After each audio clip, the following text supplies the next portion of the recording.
Alright, ladies and gentlemen, here on the show, and before Commanders Broncos goes off, gonna get this video in. I'm gonna do my news video. I'll start here with wrestling. I'll do any NFL because I'll see an NFL games today. There's probably some injuries, but I'll just do those tomorrow.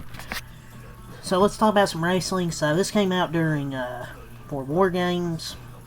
So there's reportedly already talk of running a stadium show for Survivor Series in 2026.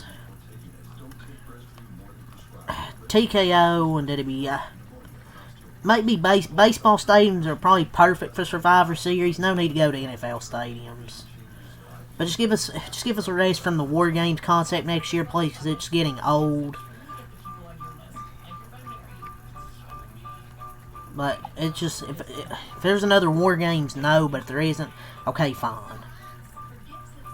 I recapped War Games last night. You want to go watch my review? I don't know if some of you positive WWE fans would like what I had to say, but Liv Morgan returned last night. She's been to the trailer for WrestleMania 42 via PW Insider. She was expected to be cleared for in-ring action towards the start of 2026 after a shoulder surgery, but was able to beat expectations through her physical rehab and ended up returning last night at Survivor Series. She's a huge asset to for this women's division, obviously, and Bianca probably being saved for the Royal Rumble, I would assume. So now they can get to breaking up this Judgment Day faction. It needs to be put out of its misery. They can break up this faction now that she's back. So good, she's back. I didn't think she would be back until 2026. So good she returned tonight. Or last night, excuse me. But let's get to some news today. So the current reported plan is for CM Punk to defend the World Heavyweight Championship against Braun Breaker at WrestleMania 42. Won't happen. They always pivot. And take with a grain of salt, this is Wrestling Observer newsletter reporting this. I guess Punk's going to be feuding with The Vision all the way to April 2026. Do we really need to have it dragged out for 6-7 months, though? Like, that's Triple H's booking, though. But this is Wrestling Observer, so take this with a grain of salt. But, I mean, I want younger stars to get pushed or given opportunities. Like, you can have this at WrestleMania. Like, people are like, we should do it at SummerSlam. Why establish a new star why not establish a new star at their biggest pay-per-view of the year? WrestleMania. Like, people want new stars to be pushed, so, and I want Braun Breaker to win the championship personally. I would like to see him win a championship, so I would like this match, obviously. That's if they do it. And this is also Wrestling Observer. Take this with a grain of salt. The current reported plan is for Cody Rhodes. But yeah, the next story is watching the final minute of the fourth quarter of that football game. On overtime, but yeah, let's get back to the wrestling. The current reported plan, take with a grain of salt from Wrestling Observer, is for Cody to defend the undisputed championship against Roman Reigns at WrestleMania 42. I don't think the decision has been made yet, but do I really want to see this, man? We need no feuds. Someone tell Triple H doing the same shit over and over is lazy, crazy, lazy booking. This story was concluded in April. Sequels, reboots, and spin-offs are always shit. You ain't him, bro. We need no feuds. At some point, they gotta stop relying on nostalgia. So does Triple H know there's a human being called Randy Orton that exists? I guess he'll compete probably for, why don't you have him feud with Cody? Turn him heel. God, WWE doesn't have plans. They just throw shit together randomly. And people will pay these crazy prices too, just watch. My lord, man. But yeah, these are some current reported plans from Wrestling Observer. Take with a grain of salt. Naomi turns 38 today, so happy birthday to Naomi. That's news from Wrestle Up. Let's move on. See what we have from Cultaholic. But let's get into a little MLB news. Not really many chicken nuggets right now for baseball. Let's talk about a little bit here. One from Jeff Passan. Closer Ryan Helsley and Baltimore Orioles are in agreement on a 2-year contract with an opt-out after the first season, pending physical, sources tell ESPN. He fielded interest from teams to convert to a starter. He will be the 9th inning option for Baltimore. I mean, Bautista and Helsley in the back end is pretty nice, not gonna lie. That's if Ryan Helsley can turn the clock back. Well, Bautista's actually out for the year, actually. Never mind. So it makes more sense why they had Ryan Helsley, but we'll see if he can turn the clock back, rabbit time, to when he was good with the Cardinals.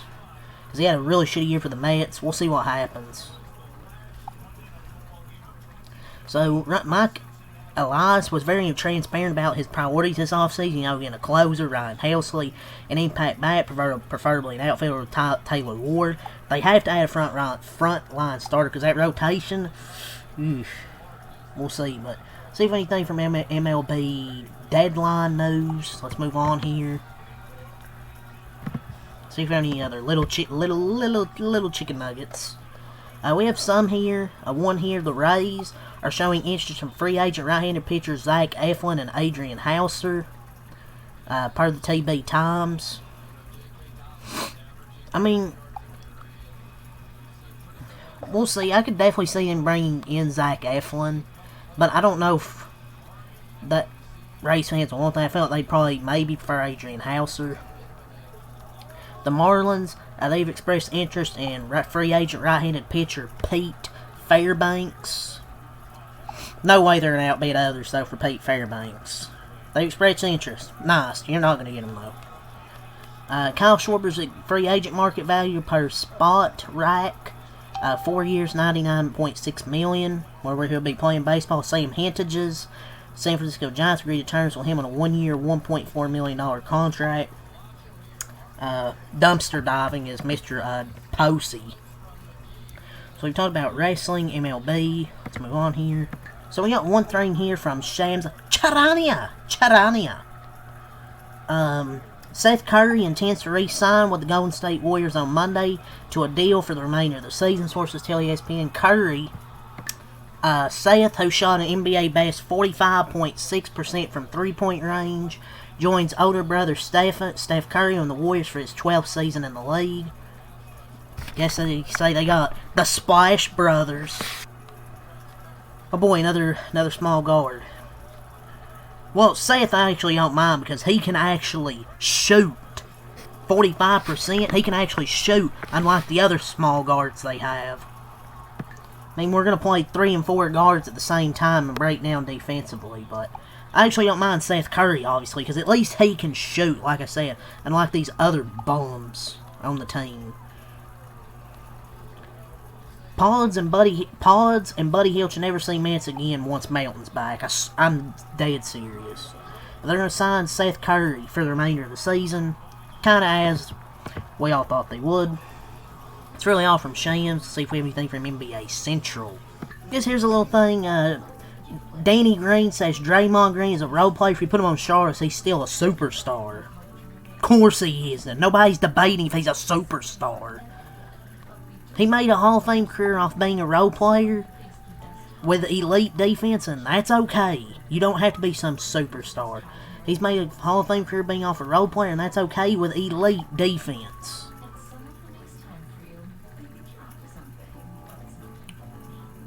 Like, his greatness lies in his ability to adapt and lead. It doesn't diminish Draymond's contributions. He's a role player. But, you know, he's a 4-time champion, 4-time All-Star. He's made the All-NBA second team. All-NBA third team. He's a 5-time All-Defensive first player, Defensive Player of the Year, 4-time All-Defensive second team, and an NBA steals leader. People's favorite word to discredit Draymond is create a hypothetical. And the thing, he's never been really that superstar type player. I'm saying he's a Warrior fan. He's never been a superstar. He's been an all-star, but nobody's ever said he's a superstar. No one's ever said Draymond Green's a superstar.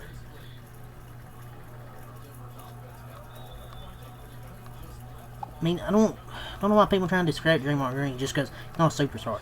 He's not an offensive player. We've known that. He was a bit of a scorer back a few years ago. Probably more than a few years ago, but still, his defensive value brings a lot to this team. It's just you may not see it as much now because Steve Kerr sometimes most of the time likes to put Draymond at center for no reason against tall ass centers. But yeah, it's really all the NBA here.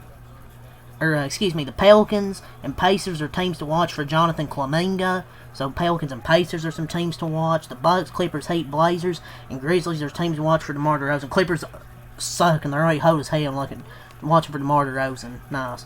Timberwolves could sell high on Julius Randle. Possibly. So there's some NASCAR news. So Bob Pockers, there'll be lots of figures and looking at them through different lenses. According to NASCAR, $432 million broadcast dollars to cut teams this year and $12 million on average per charter. NASCAR says it's $92 million more than 2024, while tracks NASCAR get less money in 2024, but teams ask for $20 million overall payouts. Let's run down through here. So, it's really a bunch of 2311 NASCAR front row shit that I really don't care all this to read. To be honest, there's just so much here. I just don't feel like reading it all, honestly. SS Greenlight Racing announces Josh Blicky will drive the number 07 car in the O'Reilly Series full-time in 2026. That's really it from Bob. Some of the 2311 front row stuff, a lot, you can read on your own. I just don't feel like reading it all. Josh Blicky, full-time in the O'Reilly Series. That's really it for the NASCAR news here. Just a little bit. Tomorrow, I think the 2311 front row NASCAR antitrust lawsuit. So that's another little thing, I guess. But that's really all for this news. So leave a like, subscribe for more. Until next time, I'm out. Peace.